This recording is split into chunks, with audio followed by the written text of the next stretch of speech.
नमस्कार मित्र-मैत्रिणींनो. ही बातमी तुम्ही थोडं व्यवस्थित वाचा. हे जे हेडलाईन आहे ना, परत-परत वाचा. काय म्हणते हेडलाईन? शक्तिपीठांना महामार्ग दूरच. म्हणजे हा जो शक्तिपीठ महामार्ग आहे, जो वर्ध्यापासून ते खाली सिंधुदुर्गापर्यंत करायचं नियोजन होतं. मी तुम्हाला झूम करून दाखवते. महाराष्ट्राचा नकाशा नीट बघा. हा असा शक्तिपीठ महामार्ग याची मंजुरी मिळालेली आहे. याचं काम सुरू झालेलं आहे आणि हा शक्तिपीठ महामार्ग जो आपल्या सगळ्या हिंदू बांधवांना जे आमिष दाखवून त्यांनी आणायचं हे केलं होतं, की आपण जे सगळे धार्मिक स्थळ आहेत की नाही, वर्ध्यापासून वरपासून ते खाली मग मध्ये माहूर लागतं, वेगवेगळे देवस्थान लागतात, कोल्हापूर लागतं, तुळजापूर लागतं आणि खाली सिंधुदुर्गापर्यंत वेगवेगळे जे सगळे शक्तीपीठ लागतात, तीर्थक्षेत्र लागतात, यांना जोडणार आहोत. याच्यातनं सगळ्या भाविकांना फायदा होणार आहे हे दाखवलं होतं. शक्तिपीठ नाव ऐकून पण आपल्याला खूप बरं वाटलं होतं, की हो बाबा असं काहीतरी असेल. पण मी ह्याच्या मागची तुम्हाला जर का स्टोरी सांगितली आणि हा पेपर जो आहे तो आजचा आहे. म्हणजे 4 एप्रिलचा पेपर आहे हा. 4 एप्रिलची बातमी आहे, की हा महामार्ग जाणार आहे मात्र शक्तिपीठांपासून तो लांब असणार आहे. म्हणजे तुम्ही विचार करा, की तुम्हाला मी सगळंच सांगते डिटेलमध्ये, की माहूरपासून जवळ उदाहरणार्थ हा महामार्ग 17 किलोमीटर लांब आहे. माहूरची रेणुका देवी म्हणजे मी तर फार वेळा त्या मंदिरामध्ये गेलेली आहे.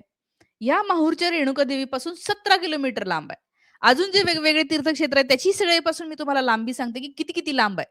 म्हणजे खरं तर या महामार्गाचं नाव शक्तिपीठ ठेवायलाच नको होतं. पण भोळ्या-भाबड्या लोकांना फसवण्यासाठी, त्यांना थोडं बरं वाटावं म्हणून त्याचं नाव ठेवलं शक्तिपीठ आणि आता ते शक्तिपीठांना जोडतच नाहीये खरं म्हणजे. याच्यापेक्षा हिंदूंचं सगळ्यात मोठं जे आहे ते ज्याला म्हणूया हिंदूंच्या डोळ्यामध्ये धूळ फेकणं, त्यांच्यासोबत धोका करणं, याच्यापेक्षा मोठा धोका असू शकतो का हो? म्हणजे रोज वेगवेगळ्या प्रकारचं तुम्ही ऐकतच आहात, आता हे पण ऐका तुम्ही. आणि म्हणजे किती किलोमीटर झालं तर पुढे सांगतेच. पण फडणवीसांनी सांगितलं, की याचा खर्च किती आहे? प्रकल्प खर्च 1,00,00,000 असं म्हणलेलं आहे ही बातमी नीट बघा. 1,00,000 कोटी, 1 कोटी नाही. 1,00,000 कोटी इतका खर्च आहे आणि याची जर का तुम्ही किलोमीटर आणि हे जर का काढलं, तर एक Facebook युजर आहे आणि त्यांनी या ठिकाणी भागाकार करूनच दाखवलेला आहे, की या महामार्गाची लांबी आहे 856 किलोमीटर आणि 1,00,000 कोटी इतका खर्च म्हणल्यावर त्याचा जर भागाकार केला, तर एका किलोमीटरसाठी लक्षात घ्या, एका किलोमीटरसाठी खर्च लागणार आहे 116,82,00,000. 1 किलोमीटर रस्ता बांधायला 1 किलोमीटर रस्ता बांधायला 116 कोटी लागतात का? का? नाही, हे लागणार नाहीयेत. प्रत्येक किलोमीटरमध्ये काही टक्केवारी तिथल्या आमदारांची, जवळपासच्या खासदारांची, नगरसेवकांची, जिल्हा परिषद सदस्यांची, वरपर्यंत सगळ्या लोकांची, अधिकाऱ्यांची हे जाऊन मला सांगा, एखादा कोटीमध्ये जे आहे ते रस्ता बनवणार आणि वरचे जे 115 कोटी आहे, हे सगळे लोकं वाटून खाणार एकेका किलोमीटरला. हे असं यांचं विकासाचं मॉडेल आहे. राज्याची तिजोरी हे असं करत त्यांनी खाली केलेली आहे आणि सगळ्यात जे यांनी नाव दिलं शक्तीपीठ, म्हणजे इतकं मूर्ख बनवलं भारतातल्या लोकांना हे यांना कळलेलं आहे. तरी सगळे मूर्ख नाही बनत आणि म्हणून आपण हे लक्षात घेतलं पाहिजे, की थोडं डोकं वापरूया आपण. बघूया पेपरमध्ये जे आलंय 4 एप्रिलच्या म्हणजे हा कालचा पेपर आहे. 4 एप्रिलचा लोकसत्ता. माहूरगड 17 किलोमीटर आहे.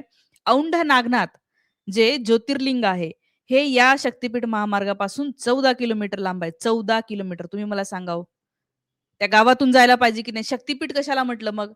आणि मग 14 किलोमीटर तसं तर होतं ना माहूरपासून. तर यवतमाळ जवळ आहे, पुसद जवळ आहे आणि माहूरपासून रस्ता होताच. काहीच गरज नव्हती दुसऱ्या रस्त्याची.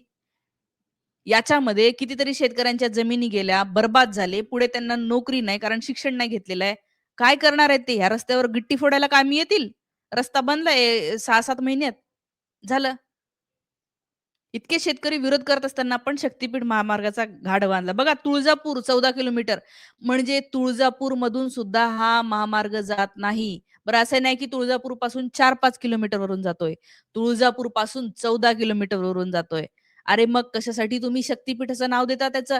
तुम्हाला माहूर, तुळजापूर हे शहरच जोडता येत नाही, हे गावच जोडता येत नाहीये. कशाला नावं द्यायची? आधीपासून मग होतच ना मग. तुळजापूरला जाताच येत होतं असंही. पंढरपूर 25 किलोमीटर बघा. पंढरपूरला म्हणे 25 किलोमीटर लांब आहे. म्हणजे विचार करा. अहो 25 किलोमीटर पासून रस्ते होतेच ना मग. कशाला नावं ठेवले? कोल्हापूर महालक्ष्मी मंदिर 8 किलोमीटर आहे. त्याच्यानंतर कुणकेश्वर शिव मंदिर 25 किलोमीटर आहे. कुणकेश्वरचं मंदिर 25 किलोमीटर आहे. मग कशाला म्हणायचं शक्तिपीठ? आणि काहीच गरज नव्हती. पर्यायी मार्ग आहेत. Ready Ganpati 32 kilometre. म्हणजे हे सगळे देवस्थानं या रस्त्यावर नाहीच आहेत. इथून 3-4 किलोमीटरवर पण नाहीयेत. 15, 16, 23 किलोमीटर. म्हणजे तुम्ही सांगा किती लांब-लांब पर्यंत हे आहेत आणि सगळ्या इथल्या अंधभक्तांना चॉकलेट काय देतात, की म्हणे महामार्ग जोडायचे आहे. ते खरं म्हणजे मी तुम्हाला सांगते ना, काही वर्षांपूर्वी लोकं म्हणायचे, की हे जे काही यांनी रस्ते-बिस्ते हे बांधायचं म्हणतायत ना, यांनी जो खर्च केलाय, हा तिजोरीतनं जो खर्च केला त्याच्यापैकी फायदाच खूप जास्त करून दिलेला आहे. ते म्हणजे या सगळ्या भ्रष्ट लोकांना, कंत्राटदारांना आणि हा फायदा करून घेऊन काय झालंय, शेतकऱ्यांच्या तर जमिनी झाल्या, सामान्य नागरिकांचं नुकसान झालं आणि भ्रष्टाचार किती वाढवलाय तुम्ही. या ठिकाणी आपल्याला अहो प्रामाणिक लोकं हवे आहेत. देश तेव्हाच पुढे जाईल. जपानसारखा देश. प्रत्येक व्यक्तीने प्रामाणिक असलं पाहिजे. हाच कडक नियम आहे. छोटा कायदा जरी मोडला तरी तिथे कडक शिक्षा आहे. आणि आपल्याकडे भरमसाठ बघा, मुख्यमंत्र्यांनाच आपण पहिल्यांदा धारेवर धरलं पाहिजे, की तुम्ही मग नावच कशाला शक्तिपीठ ठेवलं?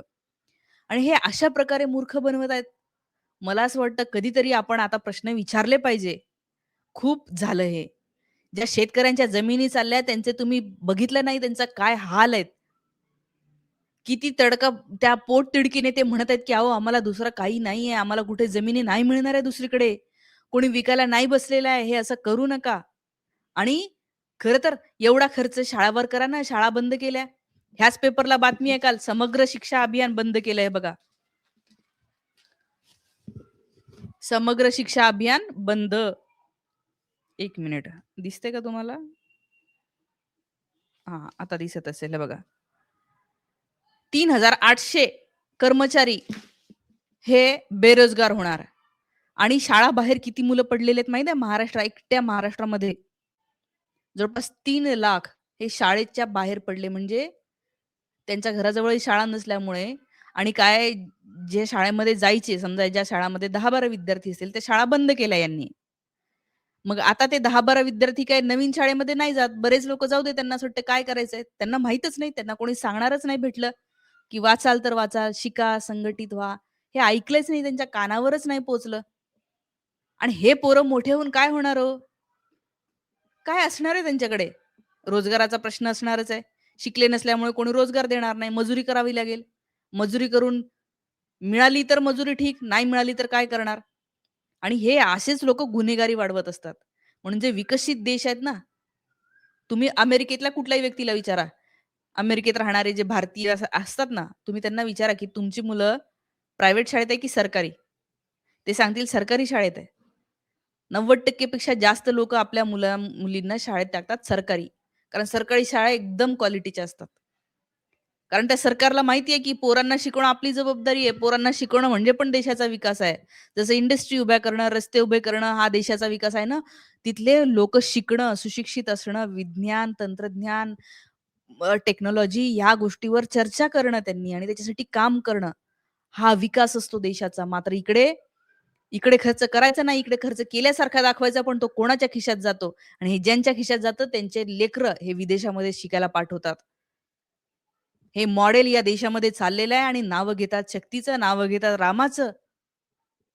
मला असं वाटतं आपण आता सुज्ञ बनून खरोखर आपण जर का रेणुका देवीला मानणार असाल, खरोखर तुम्ही त्या तुळजाभवानीला, औंढा नागनाथला, या सगळ्या कुणकेश्वराला मानत असाल, तर त्यांची शपथ घेऊन तुम्ही विचारा ना मुख्यमंत्र्यांना, का नाही जात आहे माहूरपासून रस्ता?